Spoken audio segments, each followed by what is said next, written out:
ओम अज्ञानतिमिरन्धस्य ज्ञानाञ्जनशलाकया चक्षुरुन्मीलितं येन तस्मै श्रीगुरवे नमः। श्रीचैतन्यमनोभीष्टं स्थापितं येन भूतले स्वयं रूपः कदा मह्यं ददाति स्वपदान्तिकं। वन्देऽहं श्रीगुरुं श्रीयुतपदकमलं श्रीगुरून् वैष्णवांश्च श्रीरूपं साग्रजातं सहगण रघुनाथान्वितं तं सजीवं साद्वैतं सावधूतं परिजनसहितं कृष्णचैतन्यदेवं श्री राधा कृष्ण पादान सहगण ललिता श्री विशाखान्वितांश्च हे कृष्ण करुणा सिंधु दीनबंधु जगत्पते गोपेश गोपिका कांता राधा कांता नमोस्तुते तप्तकांचन गौरांगी राधे वृंदावनेश्वरी वृषभानुसुते देवी प्रणमामि हरिप्रिये वंचाकल्पतरुभ्यश्च कृपा सिन्धुभ्येव च पतितानां पावनेभ्यो वैष्णवेभ्यो नमो नमः। श्री कृष्ण चैतन्य प्रभु नित्यानंद श्री अद्वैत गदाधर शिवासादि गौर भक्तवृंद। हरे Krishna Krishna Krishna Hare Hare Hare Ram Ram Ram Hare Hare.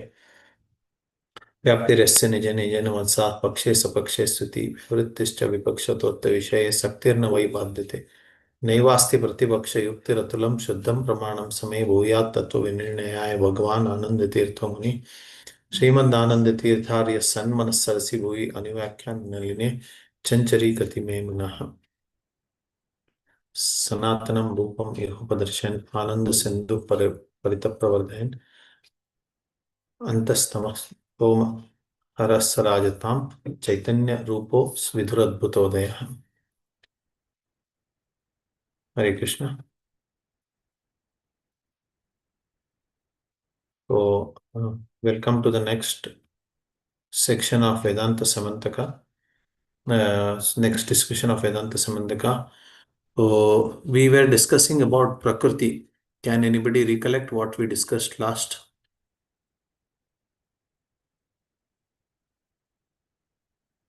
Hare Krishna, Prabhu. Yes, Prabhu. We discussed about after knowing Jiva and Ishvara, why we still have to learn about Prakriti, because we are still stuck in this three modes of material nature, and we have to know our position and gradually develop to get liberation. And then we discussed the Lakshana of Prakriti, and we discussed that in equilibrium of the three modes of material nature, destruction happens. There is nothing. It is called destruction, and when agitation happens, some modes get pradhan, and some modes are in minority. So that that happens in different kalpas in different time frames, and that's all. Whenever there is destruction, there is a balance of the three: Sattva-guna, Rajoguna, and Tamoguna. So, as long as the creation is there, going on, material world is going on, there is imbalance.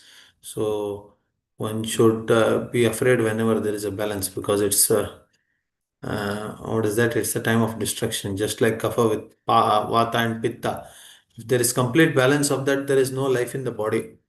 So there should be something, there should be more at some time. So like that, this three modes are always working. So now these things are agitated, and all creation is just by the agitation of the three modes.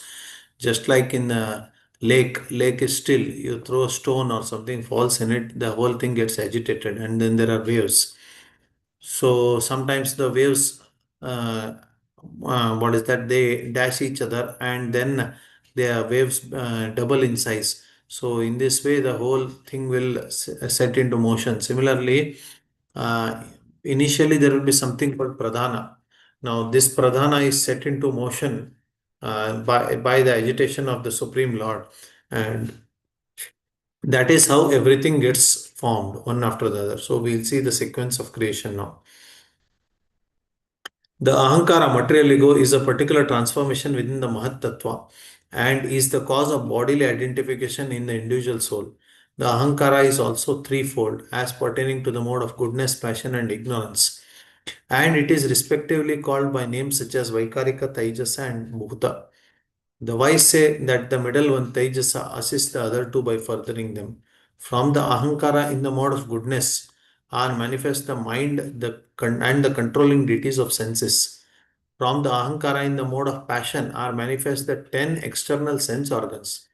And from the ahankara in the mode of ignorance are manifest the 5 tanmatras, through which emanate the great 5 elements air, ether, air, fire, water, and earth.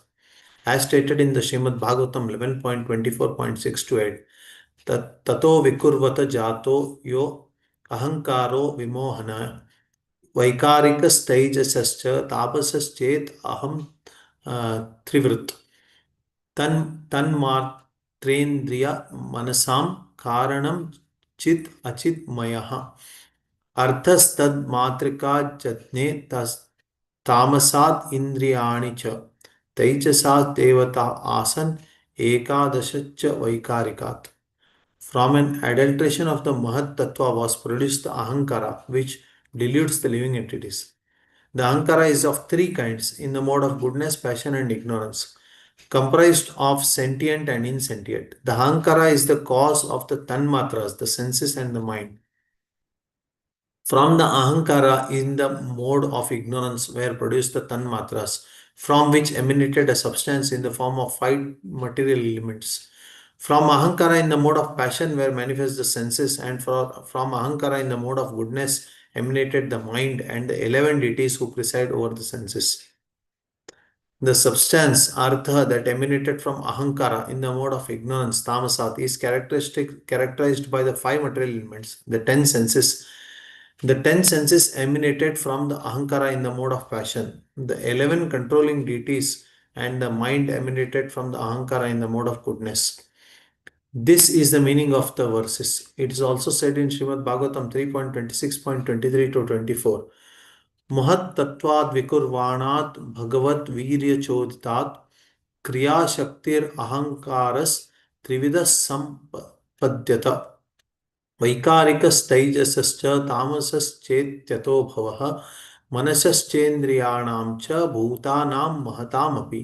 From uh, from an alteration of the Mahat Tattva impelled by the Supreme Lord's potency, the threefold Ahankara, which has created the creative power, was produced. The Ahankara in the mode of goodness, in the mode of passion, and in the mode of ignorance. These are the sources of the mind, the senses, the controlling deities, and the 5 great elements. In the sentence Manasascha, by the word cha, the controlling deities should also be understood. These elements are listed in the respective order. So,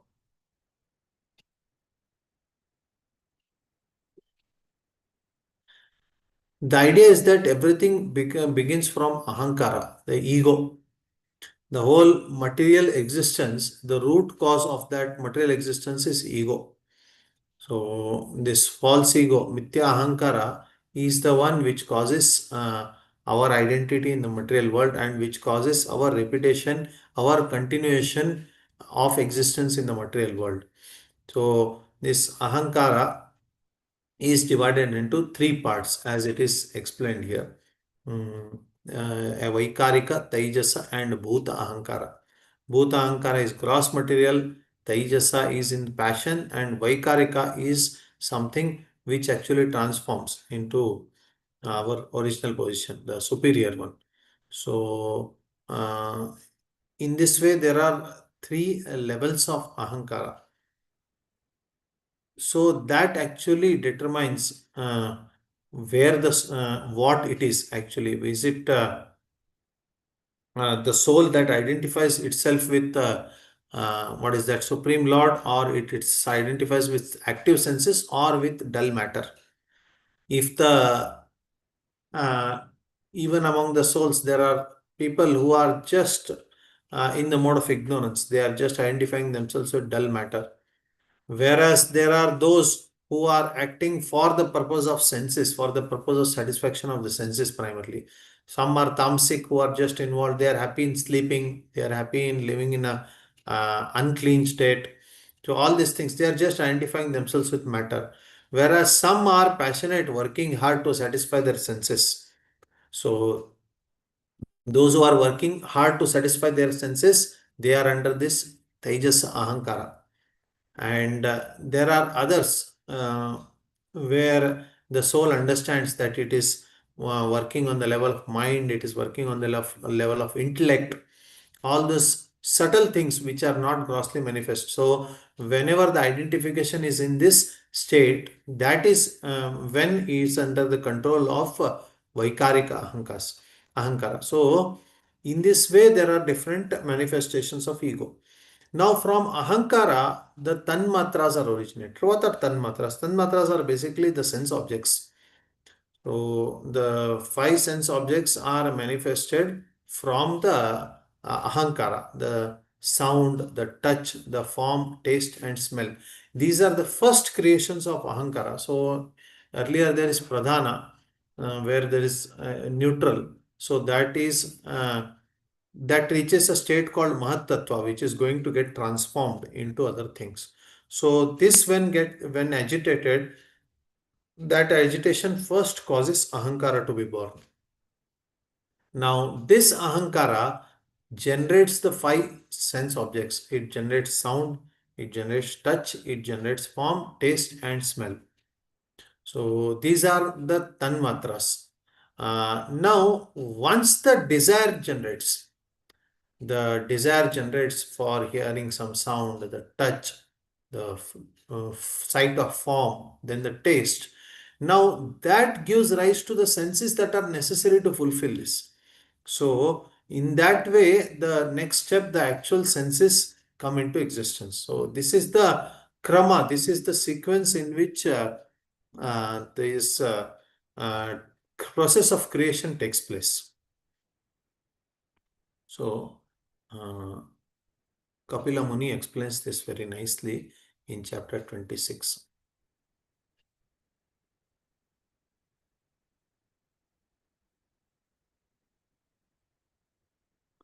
Yeah. Verse Srimad Bhagavatam, Canto 3, chapter 26, verse number 7. Material consciousness is the cause of one's conditional life, in which the conditions are enforced upon the living entity by material energy. Although the spirit soul does not do anything and is transcendental to such activities, he is thus affected by conditional life. Next verse says, the cause of the conditioned soul's material body and senses, and the senses presiding deities, the demigods, is the material nature. This is understood by learned men.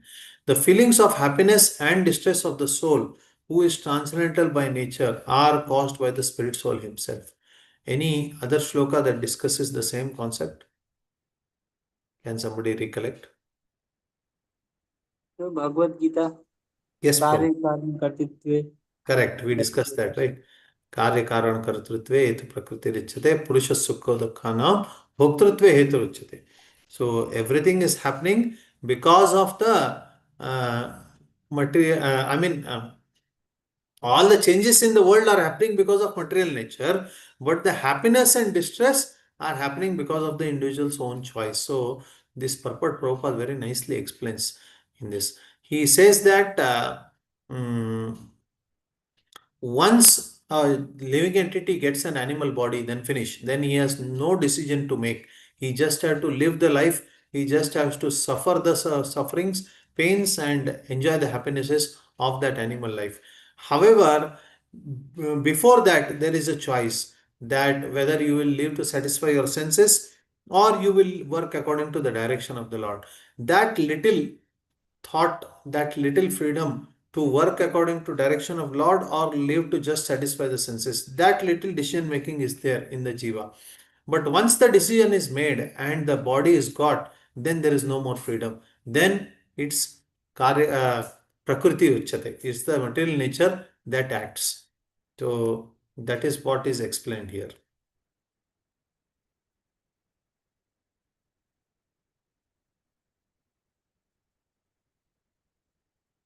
The aggregate elements, namely the five gross elements, five subtle elements, four internal senses, five senses for gathering knowledge, and five outward organs of action, are known as pradhana.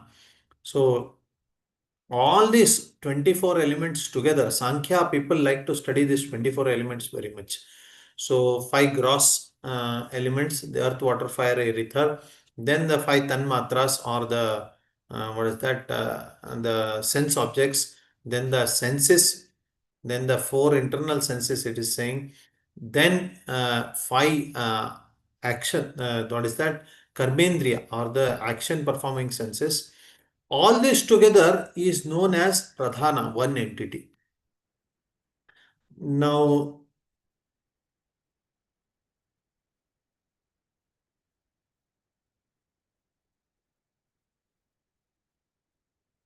just a minute, some very important point I was seeing.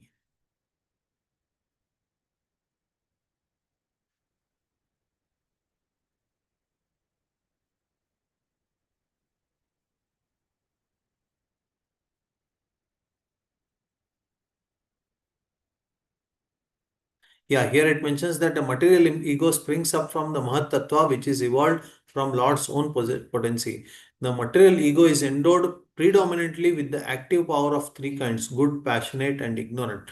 It is from these three modes of material ego that the mind, the sense of perception, the organ of action, and the gross elements evolve. This is exactly what is mentioned in Vedānta Syamantaka. So it's exactly based on the way Kapila Muni has instructed this.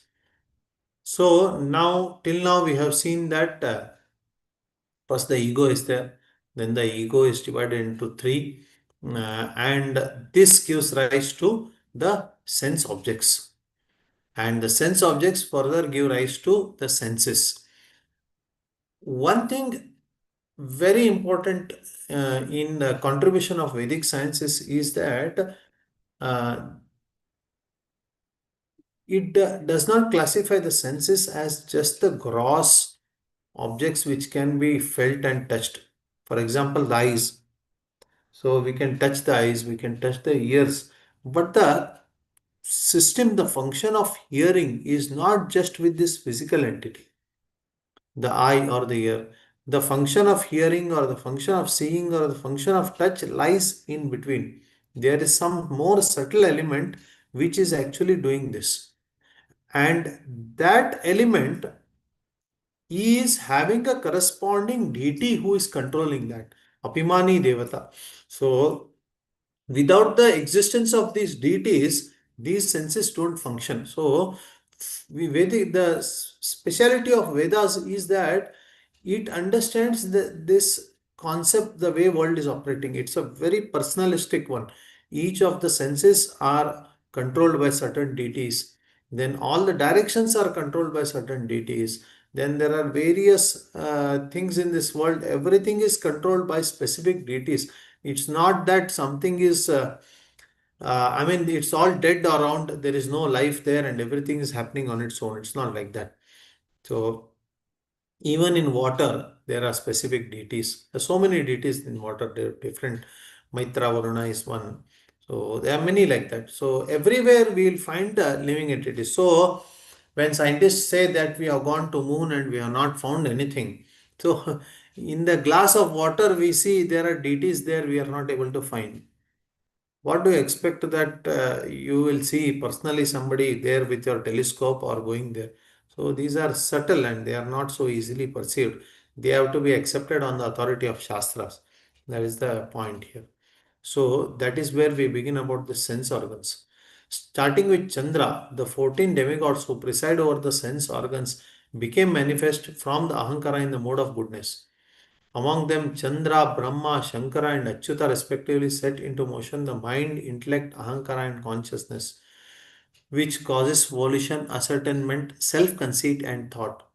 The Digdevatas, who guard the directions, Vayu, Surya, Varuna, and the twin Ashwinis, respectively set into motion the ears, the skin, the eyes, the tongue, the nose, which revealed sound, touch, color, taste, and fragrance.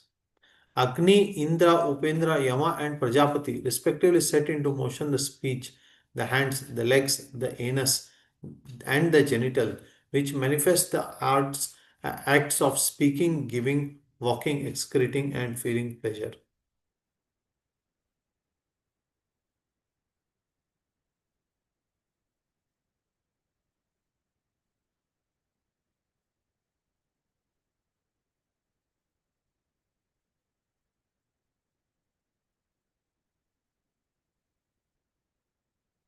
Just a minute.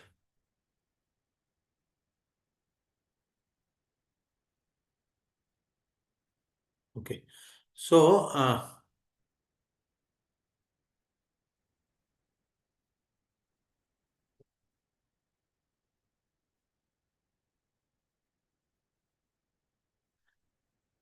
I told you that ahankara is on three levels: Vaikarika, Taijasa and Tamasika, which are goodness, passion, and ignorance.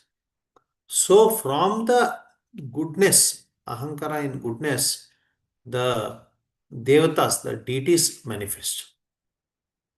Okay.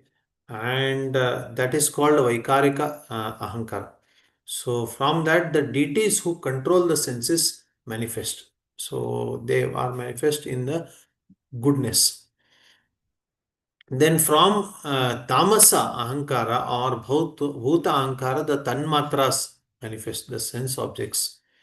And in the in the passion, the senses themselves manifested. So the senses themselves are a product of Tejasa or passion. The controlling devatas are a product of goodness, and the sense objects are a product of tamasa. So in this way, these three states of ahankara created these three deities. That is what is mentioned here.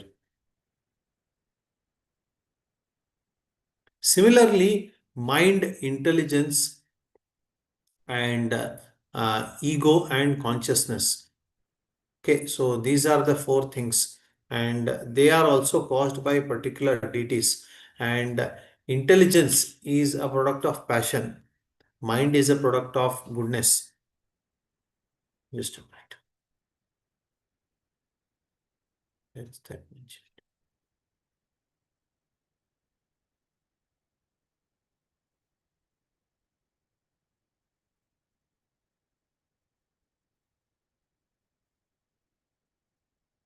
Okay, I'll find that out. That is mentioned somewhere here only. So now what has come into existence? The gross elements have come into existence. The mind, intelligence, ego have come into existence, and the devatas have come into existence, and the senses have come into existence. Sense objects have come into existence. This much things have come into existence, but still there is nothing separate. So, what is going to form next based on this? That we will discuss. Yes, Mohan Radhavati. Bro, we say that the mind has come from mode of goodness and the intelligence from the mode of passion. But Yes. from the nature of mind and intelligence, we see that the It looks intelligence, the other way, no? That is what exactly I was finding the quote. I will show you. Mentioned here. intelligence appears rational and mind appears irrational. Mhm. So it's dealing. So how we understand it? You see, ultimately, mana eva manusyanam karanam bandha mokshayo. So that is mentioned here. So it is the mind that is going to give us bandhana. It's the mind that is going to give us moksha also. Just that it is the misdirected mind today that is causing this. Whereas intelligence doesn't have that quality. So once the mind is directed in a particular way, it is going to eventually cause liberation for us. So that is the speciality of the mind. So that is the reason why they say that it is sattvic. It can be trained, it can be controlled. Mm. Okay, bro. I will look for the exact point where this is mentioned. It's a very interesting section actually.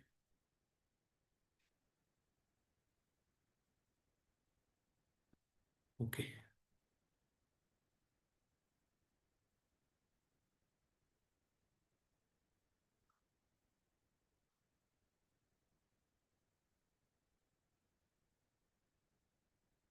Okay.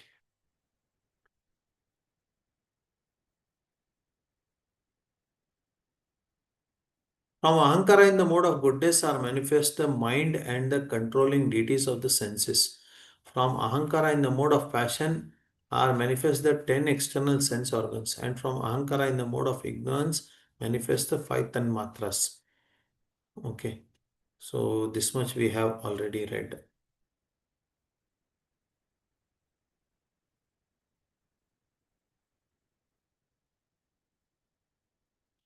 Okay. The conclusion here is as follows. There are two kinds of sense organs, the internal sense organ and external sense organs. The internal sense organ is the mind, a substance that has ahankara in the mode of goodness for its material cause, which is the cause of mental resolve and imagination, and which is situated in the region of the heart. Sorry, just a minute.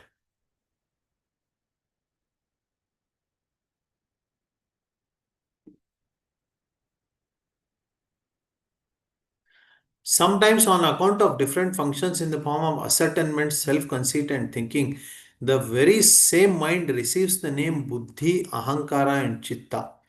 The mind is the cause of bondage when absorbed in sensual enjoyment. However, having given up sensual enjoyment, the mind is the cause of liberation when directed towards the spirit soul, as stated in the Shruti. Mani eva manushyanam karanam bandha mokshayoho ashuddham kama sankalpam shuddham kama vivarjitam.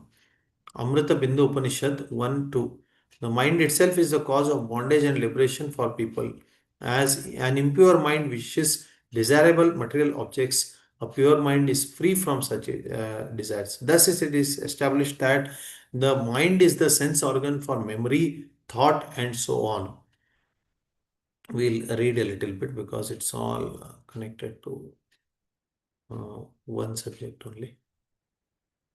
The external senses are substances that has the ahankara in the mode of passion for its material cause. They are twofold, being divided into cognitive senses and working senses. The former is fivefold since they are divided as ears, skin, eyes, tongue, and nose. Among them, the ear is a sense organ that perceives only sound. In case of humans, it functions in a particular area of the ear cavity. In case of serpents, the hearing function is situated in the eyes. The skin is a sense organ that perceives only touch and it functions all over the body. On account of a feeble proportion of prana, there is no perception of touch in the nails, hair, and so on. The eye is a sense organ that perceives only color and it functions in the eyeballs. The tongue is a sense organ that perceives only taste and it functions on the front part of the tongue. The nose is the sense organ that perceives only smell and it functions at the top of the nose. See, all these senses, it is not that it has to be fixed in the same way for all living entities. For each living entity, it will be different. For example, we perceive sound through the ears. Okay, whereas in serpents, it is mentioned in Shastras, in case of serpents, that perception of sound is through the eyes, it seems. Okay, now skin is having a sensation of touch all over the body. It's not just at one place. All over the body, the sensation of touch is there, but it will not be there in hair and nails because there is very less flow of prana there. So everything is dependent on prana. So wherever the prana is flowing, in those areas, there is this sense perception or the perception of touch. So tongue, what does it do? It perceives the sense of taste. So everywhere in different things, different sense organs are there. Further, it will be discussed also that how different animals have different senses in different parts of the body. More detail, we will come back to that. Before that, we should understand that earth, water, fire, air, and ether, air, fire, water, and earth are respectively pervade the ears, the skin, the eyes, tongue, and nose, and therefore sense organs are treated in a secondary sense as bhautika, made of five material elements. Huh. Now, although these elements are subtle, still, although these senses are subtle, still particular type of senses have particular thing manifest in them. For example, in the ears, because it catches sound, ether is manifest. In the air is manifest in the skin because there is sense of touch.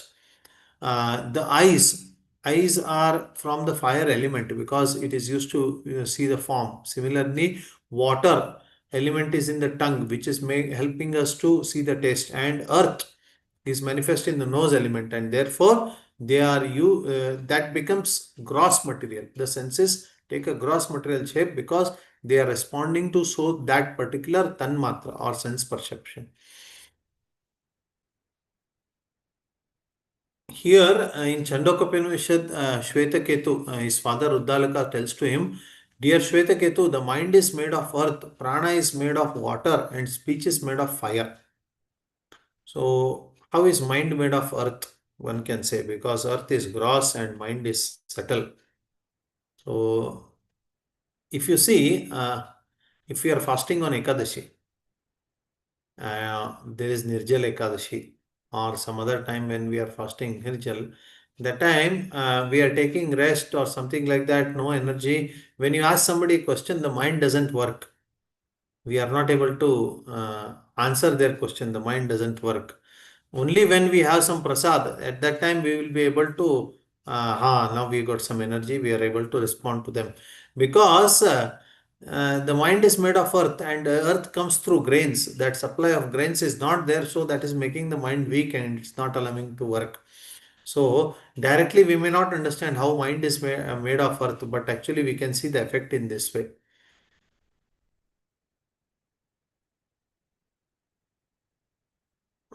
Just a minute. Yeah. So I was discussing how there are different places in the body where different perceptions are there. Working senses are divided into five. They are the sense of speech, hand, legs, anus, and genital. Among these, speech is an organ that causes pronunciation of words and is found in the chest, throat, and so on, as mentioned in the Rigveda commentary. Ashtau sthanani varnanam urakanta shiras tatha jivva moolam cha dantascha nasikoshtau cha talau cha. There are 8 places in the body in which the syllables are produced: the chest, the throat, the head, the root of the tongue, the teeth, nose, lips, and the palate. So, if we study Samskrita Vyakarna, we will understand all these things.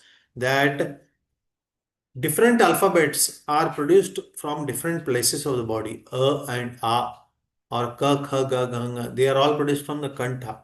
Similarly, Ch, Ch, Ja, Ja, Nya, they are produced from Talu or palate.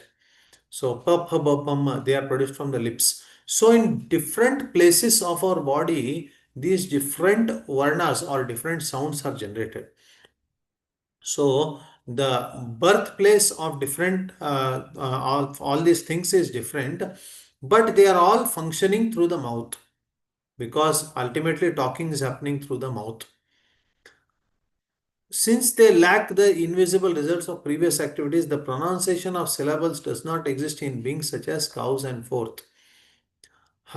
So since they lack the invisible results of previous activities, atrishta, the pronouns. So it is because of the previous actions of theirs, that is what we can understand, that these pronunciation of sounds or speaking language, they are not manifest in animals, they are manifest particularly in humans.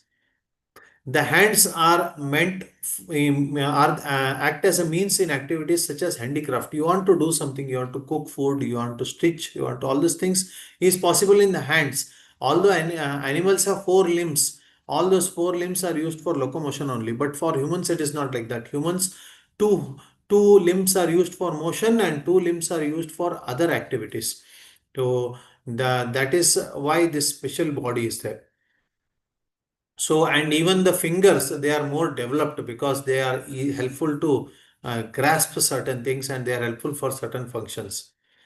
Uh, uh, this thing of grasping or holding things and lifting them and throwing is manifest in different animals in different ways. For example, in elephant, it is manifest in trunk. The trunk is used to hold things and lift all those things. In some, it will be manifest in the mouth. That is why they hold through the mouth only. So for different animals, these holding things are manifest differently. The legs are the organs that cause motion. Humans have only 2 legs. Other animals have 4, some have 10, some have 20, some have hundreds of legs. Whereas if you see the snake, the motion of the snake is happening through the chest. It is not happening through the legs at all. Snake doesn't need legs only. It is happening through the chest. And in case of birds, it is the wings that are having the power of motion. So the different sense organs, working senses, they are manifest differently in different living entities. Anus is used for excretion of waste. Similarly, genitals are used for the pleasure between male and female. So this is the way different organs manifest different functions, and they are different for different living entities. We already discussed about the different devatas. Starting with Chandra, there are 14 demigods who preside over the different sense organs. Okay, among them Chandra, Brahma, Shankara, and Achyuta are responsible for mind, intellect, ahankara, and consciousness. The idea is that nothing is happening without the support of devatas. Without the support of demigods, nothing will move. So the mercy of all these demigods are required. If we are able to talk a little bit, if you are able to walk, if you are able to hold something, if you are able to think, if you are able to see something, all this is because the mercy of these demigods is there on us.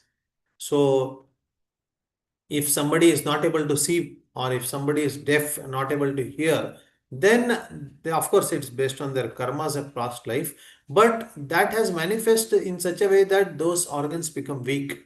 So that particular demigod's mercy is not there.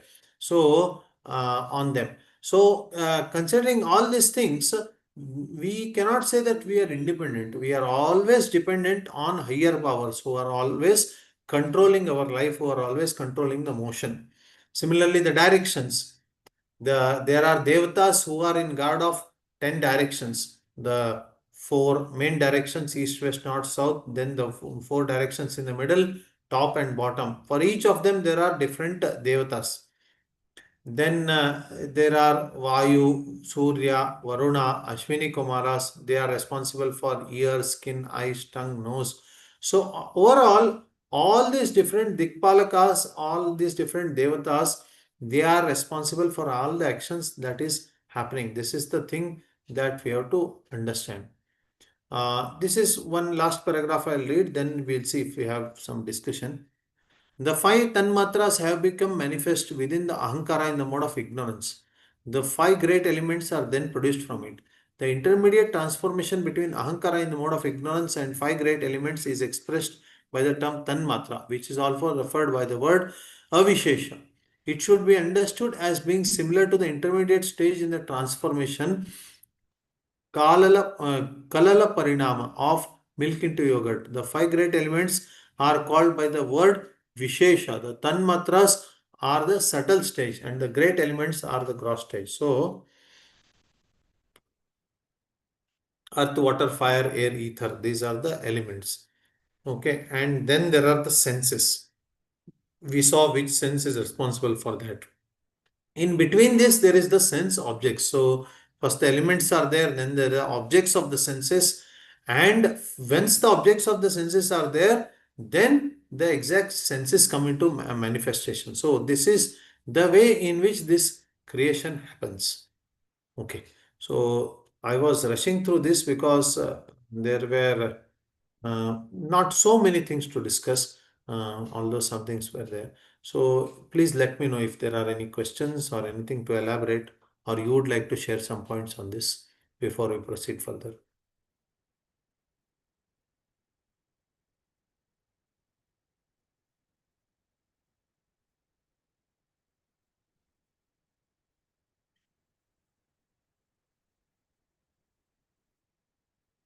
Yes.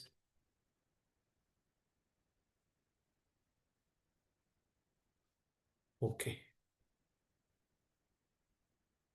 Yes, Roshan. Prabhuji, Hare Krishna. Prabhuji, Apurva Prabhu. Prabhuji, like the demigods you were describing, I was just wondering about are there different demigods for different elements? Like Lord Rama prayed to Samudra Devata, there was one deity. So I was wondering, like, is this Samudra Devata deity like common for all the ocean that is present all over the earth, or like Pacific Ocean has a different different ocean has a different deity? I just wanted to understand how these deities are divided. Actually, the saltwater ocean is just one. Even if you see the structure of the world, it's all just one ocean only, everywhere. For convenience, the Westerners, especially it looks like the Britishers or somebody might have divided it. Anything which is on the other side of America, that ocean is not so wild, so it's pacified, so it is Pacific Ocean. On this side of America, it is little wild, so it is called Atlantic Ocean. Like that, some conventions they have used. Thing which is bordering India is the Indian Ocean, like that. So there is one saltwater ocean and there is one Samudra Devata presiding deity for that. Similarly, there are other oceans also for which we don't have access, like the ocean of sugarcane juice, ocean of oil, ocean of curd and liquor, milk. So there are other oceans which are having different deities who are responsible for them. Okay, bro.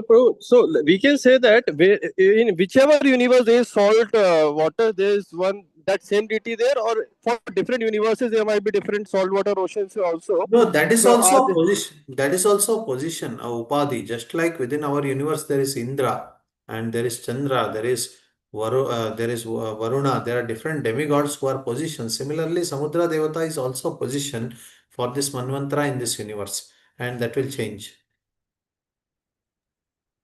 okay, and this Samudra Devata, is it under Varun Devata? Samudra Devata, how different he is from Varuna Devata?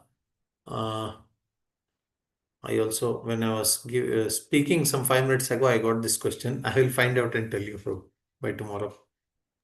Okay, bro. Roshan Hare Krishna, Prabhu? brother. Yes, Prabhu. So means it is quite difficult to remember all these that you have said from who comes the three modes, and so uh, is it all mentioned in the book only, means all the flowchart that you have described?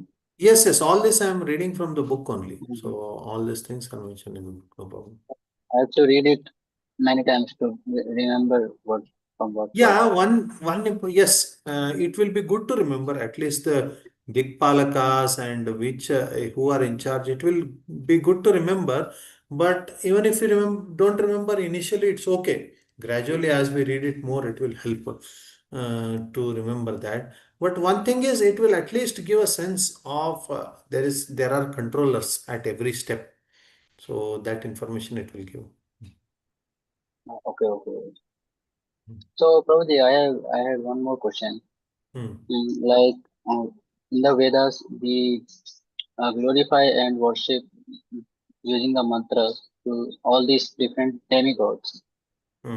to fulfill our desires. And if we not go to the Vedic system, like we train some, like I train my hand, I train my muscles. I go to gym and train my muscles, and I get my hand stronger. And it also has one deity. So how does that work? Because I have not taken permission from that particular deity, from that coming deity. So So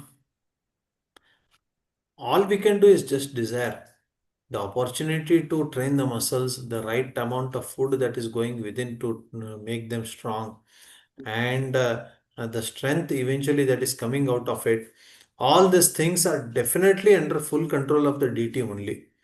Is not just that I had the karma to get it, and because otherwise there are so many people who are eating good food, but then lot of that good food doesn't even get digested. Milk is such a good food, but nowadays there are so many who are suffering from this what is that? lactose intolerance. Yes, yes. Lactose intolerance, something. So there are so many who are suffering. So there is no guarantee that our effort will always give results. It is giving results. It is because of our past punya only, our previous lives positives that these demigods are making it act and make it successful. So you are saying that if I train my muscle and I get my hand stronger, so I have already performed that type of yoga in the previous life. Yes, that type of pious activities you would have performed. Otherwise, you would not at all get the result. Okay, okay, clear. And Prabhuji, could you also explain, means not now, sometimes later, about the Adi Devtas also? Means you said that every demigod in this material is a reflection of the demigod. There is Adi Devta Actually, in I the was Vaikuntha. expecting some question. I was expecting some question that you are still creating the senses, you are still creating the earth, water, fire, and ether, still the places, still the planetary systems have not come. How is it that the demigods have come now?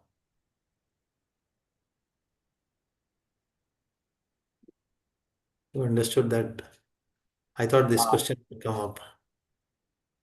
no, they are the living entities you said. So living No, entities. but then they should have some place. No, first I should first create the for 14 planetary systems. I should give them the place to stay, and then they will be formed.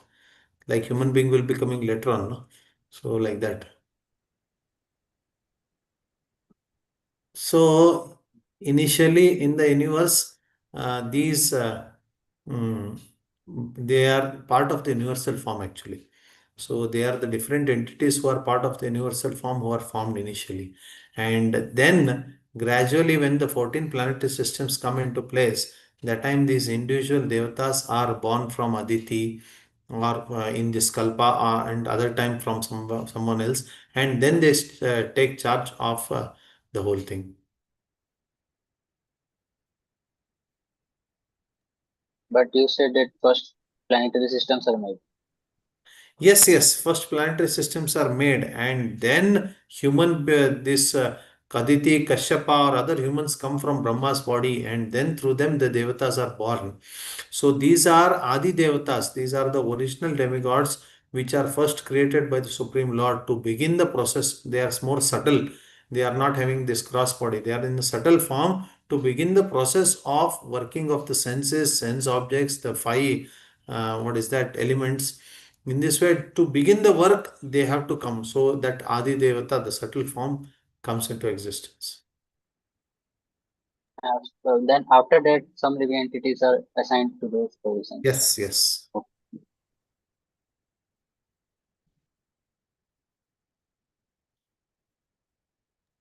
Prabhu, Hare Krishna.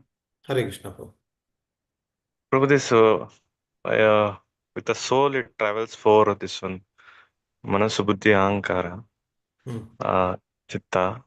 This Ahankara, why? I mean, why it comes in that four? Actually, it is while three modes also it is act Ahankara. Why it is carrying? I mean, soul continuously with the soul. See, Ahankara actually gives the material identity for the soul. Otherwise, soul is pure. Soul Yeah. cannot soul cannot be influenced by anything. It is Satchitananda, it's pure. Just Yeah. that soul, because of Ahankara, wrongly recognizes with Jada, with Prakriti. So that tendency is there in the soul, which is not there in super soul, Paramatma. But in soul, the difference between super soul and the soul is that soul has the ability to identify wrongly. That capacity is there in the soul. So because of using that capacity, it wrongly identifies with the matter. And ego is the first thing that makes it recognize wrongly with Ahankara. Okay. So when the soul no more recognizes itself with matter, that means the ego is completely gone. The soul is liberated. So till that time, the Ahankara will always continue to live with the soul. Okay. Prabhu.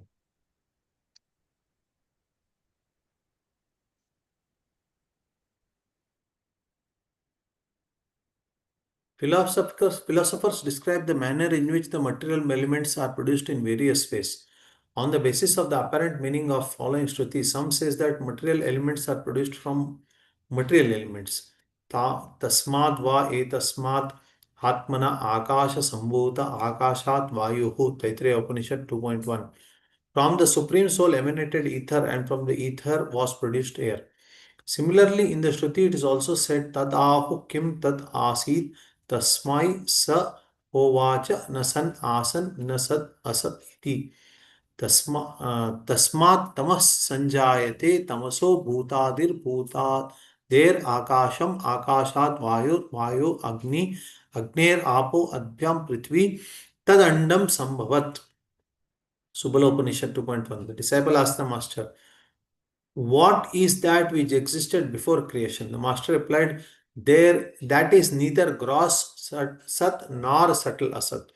It is neither gross, it is not gross and subtle either. From that was born material nature, tamaha, and from which was produced bhutadi. Ether was produced from bhutadi, air was produced from ether, fire was produced from air, water was produced from fire.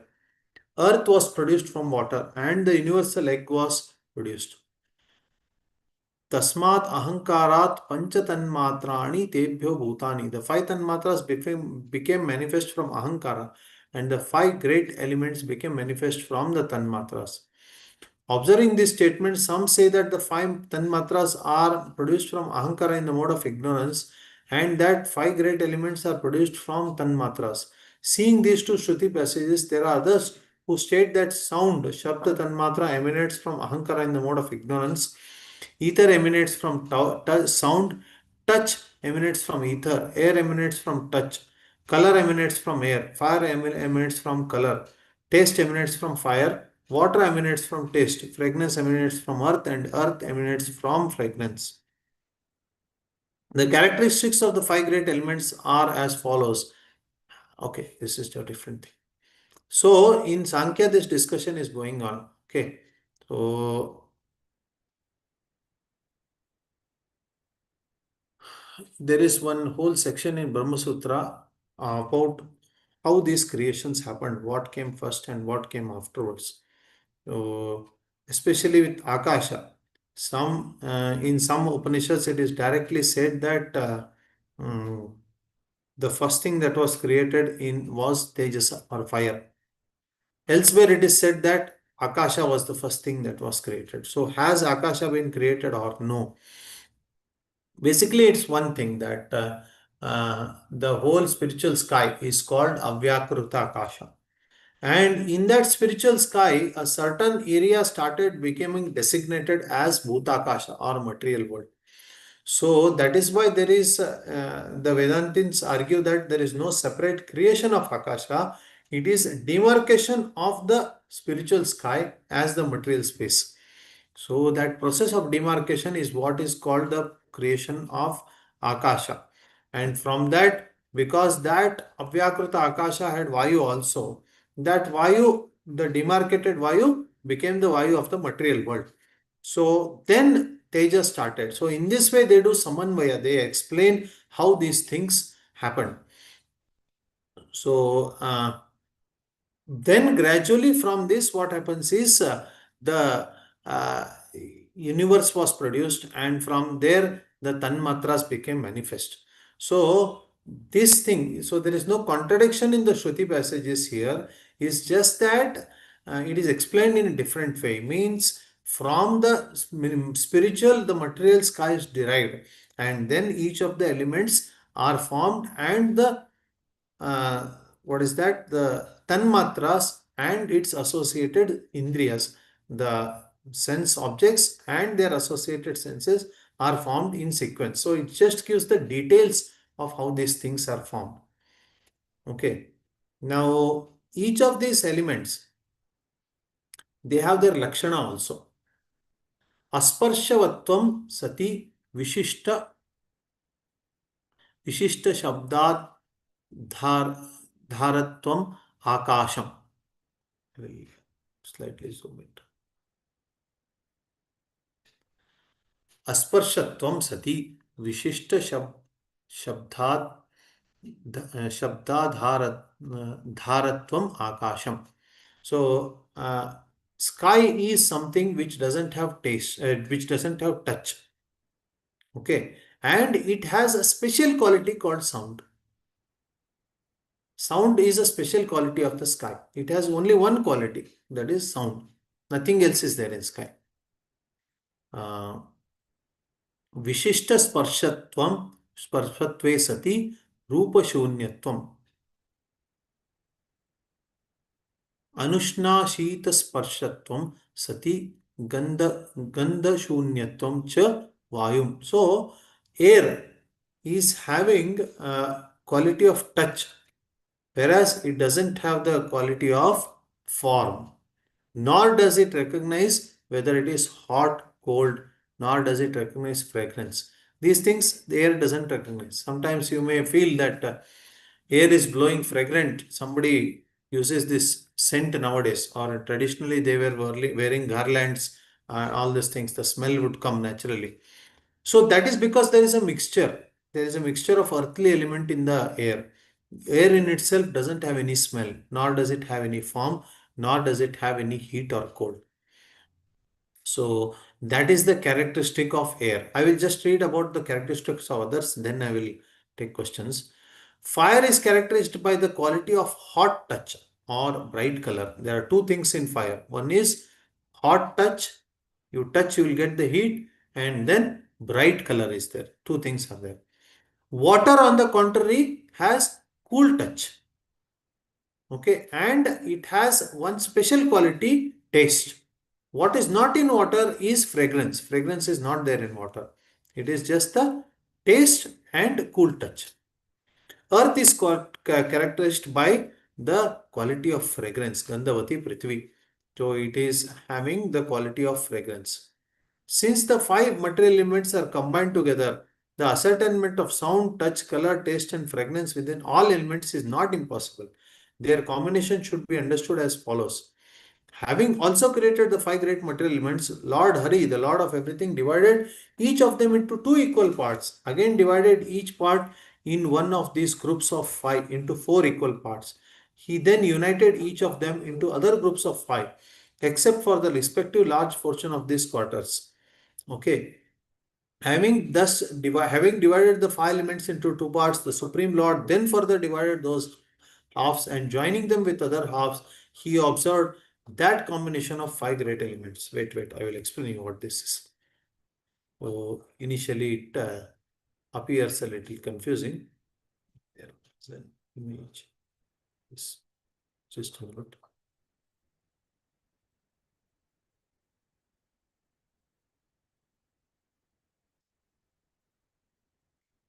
So the elements are there. But in reality, one may question, like I asked you, that no, I find smell in air also. I find some, what is that, smell in water also. And in air also, I sometimes feel little cold. Sometimes you see, you go in the morning, no, especially in the winters, air appears cold. So, how to understand all these things? Uh, so, there is a process called Panjikarna that is explained here. What the Lord did is he Panchikarna, he mixed the elements and saw that they were taking wonderful forms. And there is a process of mixing these elements. First, the five elements are kept in straight line. Once the five elements are kept in straight line, they are divided into two parts. Each element is divided into two parts. Okay. Now the second part is divided into four parts. Okay, the second part is divided into four parts. Okay. Then each of these four are combined with the other halves which were divided into one part.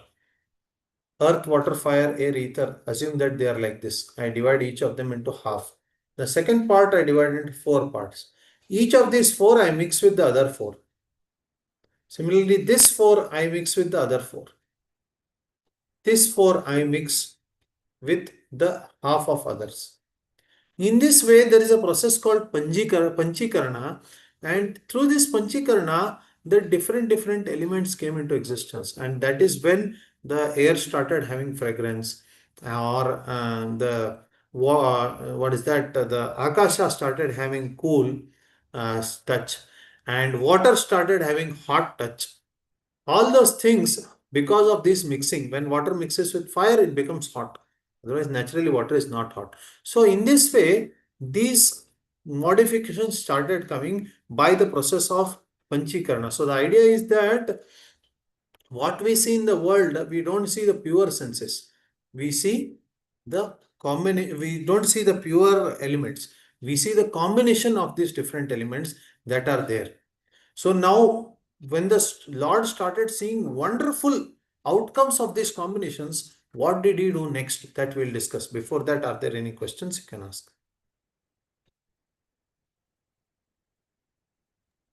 Hare Krishna, Prabhuji. Yes, Prabhu. So when we say sound element, so in Vedic meaning, is it different from the scientific meaning of the sound? Like in scientific terms, we say sound is just the transfer of energy by the molecule. But in Vedic system, it is different or what? Yeah, it is more subtle because definitely there is a medium required for sound to transfer, no doubt about that. So what they explain as vibration, we also accept that sound is a vibration only, which Mm, requires medium, but the medium is space. mm, Space is the having the quality of sound.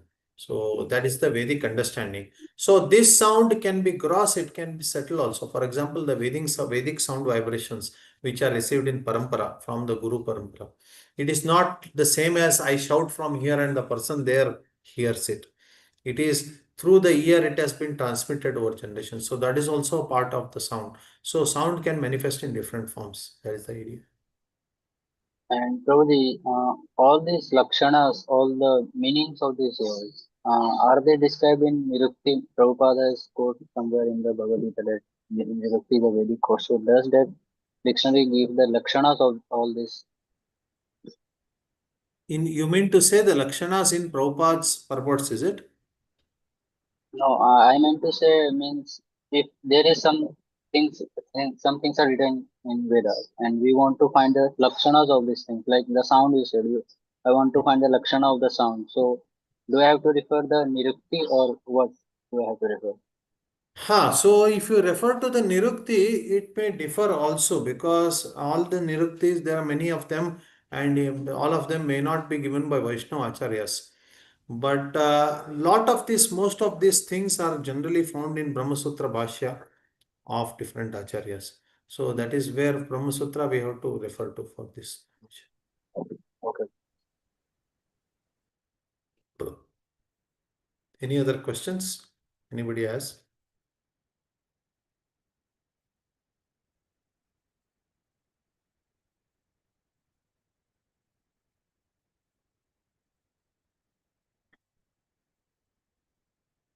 We'll move ahead. From the five great elements, as the material cause, the Supreme Lord of everything created universal eggs that contain 14 planetary systems. Among them are seven planetary systems named Bhuvaha, Swaha, Mahaha, Janaha, Tapaha, and Satya, which are respectively situated one above the other. The seven planetary systems named Atala, Vitala, Sutala, Rasatala, Talatala, Mahatala, and Patala are respectively situated one below the other. From the same material elements, four kinds of bodies are produced, which belong to the individual souls situated within the universe. Those born from the wombs, those born from the eggs, those born from moisture, and those born from sprouts. Out of these, humans, cattle, and so on are born from wombs. Birds, snakes, and so forth are born from eggs. Lice, mosquito, and the like are born from moisture, and trees, bushes, and so on are born from sprouts. So, there is a step-by-step process explained here. So once the elements are formed, then we start mixing the elements and we start getting wonderful results out of that. Now, these things are used to create the 14 planetary systems in which different people are residing based on their karma. The karma section we'll deal with, but overall it is that based on our ability, our punya and our papa, we are either in the higher planetary systems or in the lower planetary systems. The higher we go, the more pious we are, or the lower we go, the more sinful we are. In this way, the divisions are made of the 14 planetary systems. So once the planetary systems are made, then they have to be populated, right? People should start staying there. Once you build an apartment, you should sell it to people so that they will start living it. So how will you sell it? You advertise, and those who are capable of buying 3 BHK will buy. Those who are capable of buying penthouse will buy that. Otherwise, those who are poor, they will be happy with 1 BHK or something like that. So similarly, living entities based on their karmana, daivanetrena, janturdeva prapadyate. They are born in different species of life. Some are born from the womb of the mother directly. Some are born from eggs, and some are born from moisture. You see this. What is that? Single celled. In what modern scientists say that the single. Amoeba. Huh? Amoeba. Amoeba or others, what type of it's something called some type of reproduction it's called. So they split into two like that. So all that happens in the sweat or it happens in dirty water or such are the environments where they happen in cough and all these things. So that is the process, that is the type of reproduction that is being spoken of here, as those born in moisture. And then the trees, they are born out of sprouts, the seeds sprout, and in this way the trees and plants are born. In this way, the different species are born in 4 different ways. So, and these species have populated this whole universe, the 14 planetary systems, and are residing here. So that way the whole creation has come up. Yes, Prabhu, please tell me. Hare Krishna, Prabhu. Yes. So means in other planetary systems also a jiva enters in this way only, like in these 4 ways only. Yeah, everywhere it is these 4 ways only they are born.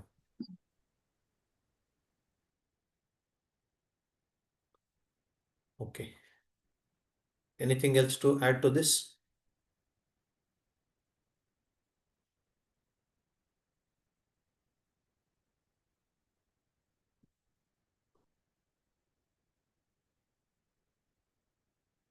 What are others feeling? Are we going too fast, or is it you are getting confused, or you are okay, you are following? I wanted some feedback because I thought this section, there is, yeah, there are some things to discuss, but still we can go a little faster. What do you all feel? Ego section was a bit fast, means I have to read it again and to Huh? remember.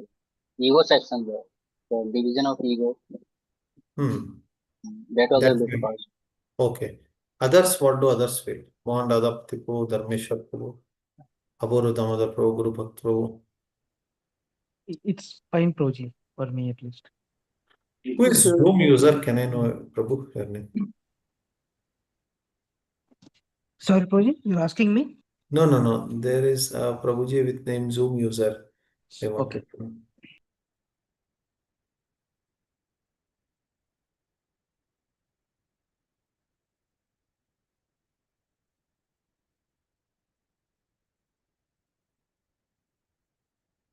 Okay, I will come back to the ego section, Prabhu. At the end, I'm summarizing. At that time, I'll discuss that.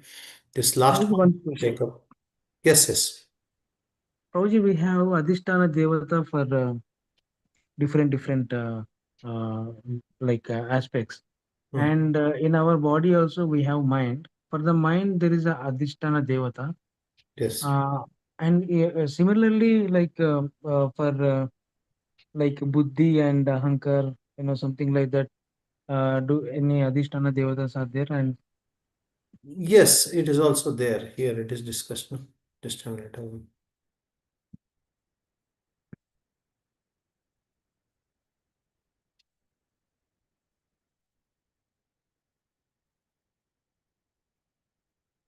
Wow. Chandra is for mind, Brahma is for intellect, Shankara is for Ahankara, and Achyuta is for consciousness. okay, yeah. Thank you, Proji. Yes. Then the Dik Devatas, the 10 Dik Devatas, they are starting with Indra. Okay. They are responsible for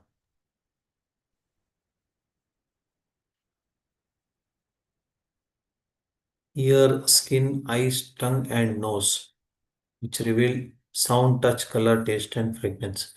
So these are responsible for these Dik Devtas, Vayu, Surya, Varuna, and Ashwini Kumaras are responsible for this. In this way, the details are given here.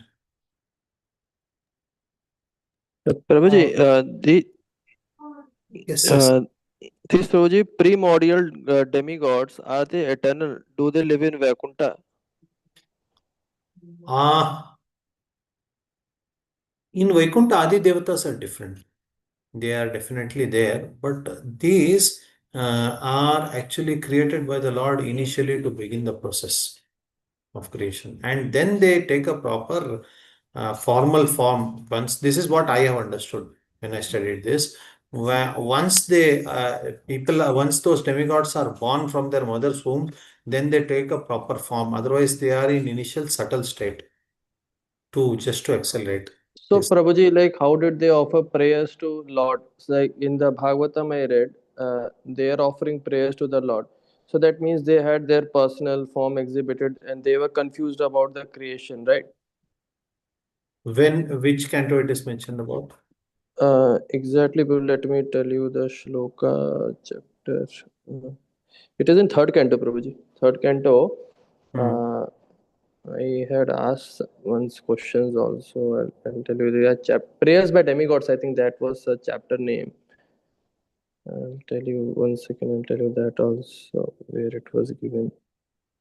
Brahma's prayers for creative energy. Uh, no, it was 3.6 chapter. 3.6. Okay, 3.6. Creation of Yes. the universal form. Yes, Soji. Their primordial demigods. This concept has been introduced because at that time I was confused. Demigods are not born. How they are already praying, and they are confused about the creation, and then again another demigods are getting manifested. Hmm. So if they are praying, that definitely means that they were not in non-manifested form. They were definitely manifested in some form. Hmm. Just a minute. Okay, so each demigod's manifestation is described here separately. Okay.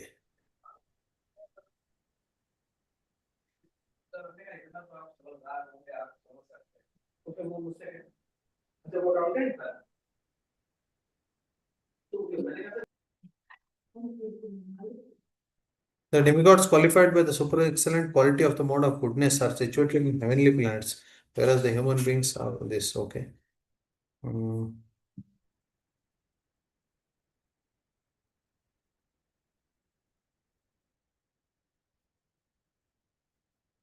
Okay, so this thing is complete proper creation, no? So all the demigods' gross bodies are also created, and they are given different planetary systems. That is when they prayed.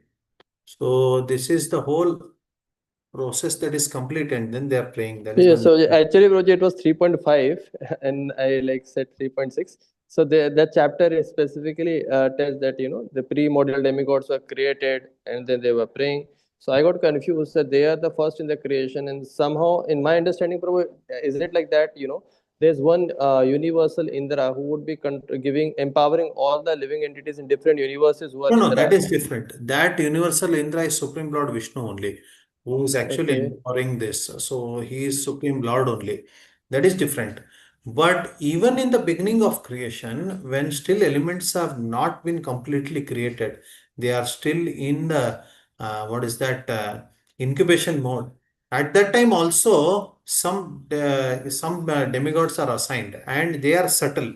So but they are not Supreme Lord, or they are not of Vaikuntha. They are of But this world only who are having that. the confusion here is that Prabhu, there's some Brahma is also getting created, There is a in this. Brahmanda Vigraha also.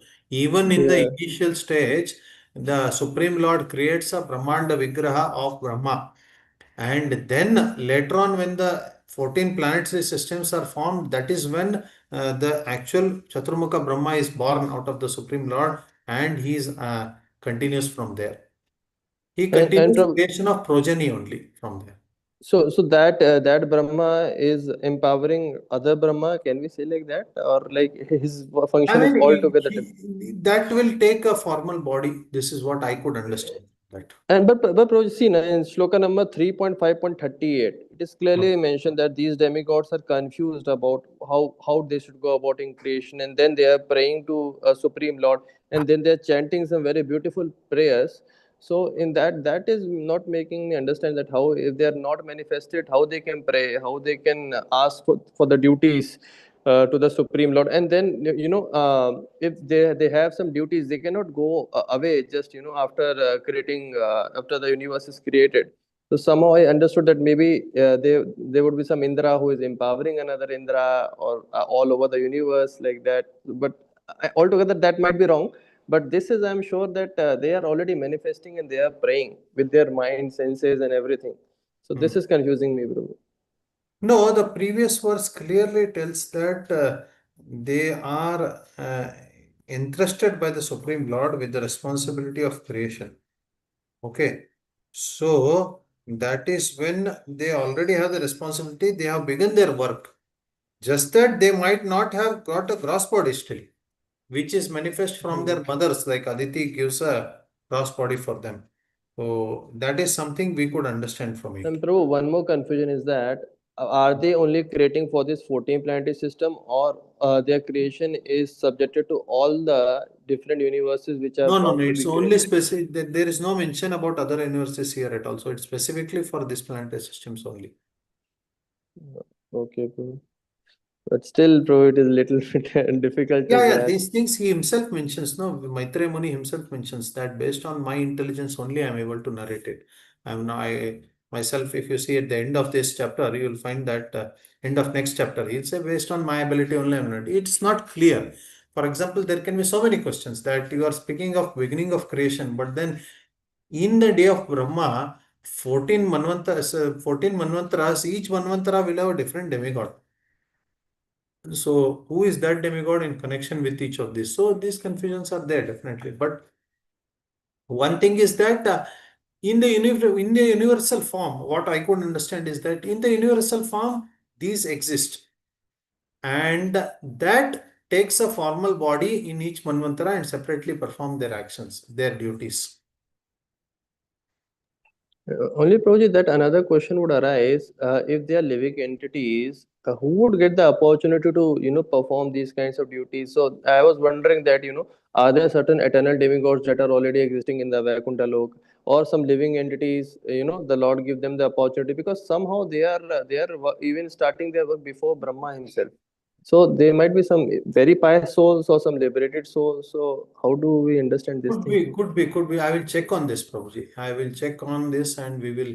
You also can try to. All of you can try to search this. So, who are those, and are they different from the Jiva Tattvas who are manifesting in each creation? We have to see that. Okay. Anything else to add to this? Is it Vraja Vinod Prabhu who is Zoom user?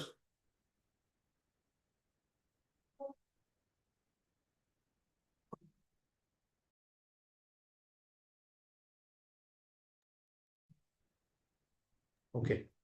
Anything else to add? The Are they demigods the living entities only, or like only the energy of the Lord? Sorry, demigods? You said that Supreme Lord first creates subtle demigods. So are they living entities only, or something else? Let us find out more about it, Prabhu. This at this point of time, it doesn't seem to be so clear. We'll find out more and we'll get back. Okay, right.